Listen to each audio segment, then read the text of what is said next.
मतलब राष्ट्रगान शब्द की बात कर रहा हूँ। ठीक है, राष्ट्रगान। राष्ट्रगान के रूप में क्या हमारे सामने रखा गया वो विषय अलग है। प्रॉब्लम ये है कि जो हम लोग राष्ट्रगान के रूप में गाते हैं वो केवल एक ही स्टैंजा है, यानी कि एक ही छंद है उसका, लेकिन इसके 4 छंद और हैं। जन गण मन अधिनायक जय हो, भारत भाग्य विधाता।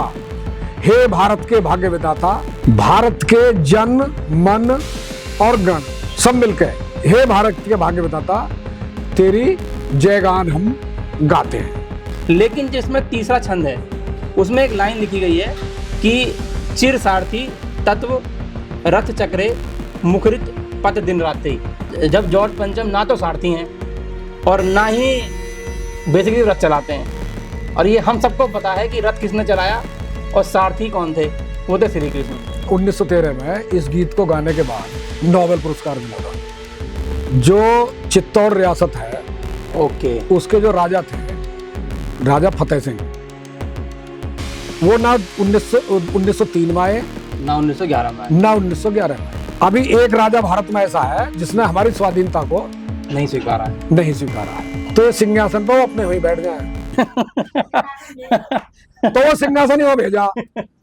कि कुछ बड़े यूट्यूबर्स वो ये कहते हैं कि 1943 के आसपास इस गाने को, यानी कि इस गीत को सुना था नेताजी सुभाष चंद्र बोस ने, इसका बांग्ला वर्जन। फिर इसी को उन्होंने हिंदी वर्जन में करवाया और अपनी सेना का राष्ट्रीय गीत बना दिया। तो मिला लो ना दोनों को। हाँ। जो ये कहते हैं कि सुभाष चंद्र बोस ने इसकी अनुमति दी, तो उन्होंने क्यों नहीं बनाया अपना राष्ट्रगान इसको?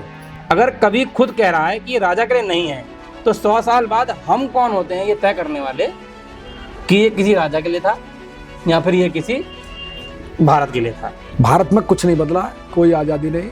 राजीव दीक्षित तो यहाँ तक कहते हैं कि जो रविन्द्रनाथ टैगोर थे बहुत बड़े चाटुकारिता थे, मतलब उनके, मतलब अंग्रेजी हुकूमत चल रही है, ऐसा गीत गाया जा रहा है, नोबेल पुरस्कार मिल रहा था, और इससे ज्यादा बड़ी चाटुकारिता की और क्या होगी? वो तो पुरस्कार में दिया गया था, नोबेल पुरस्कार।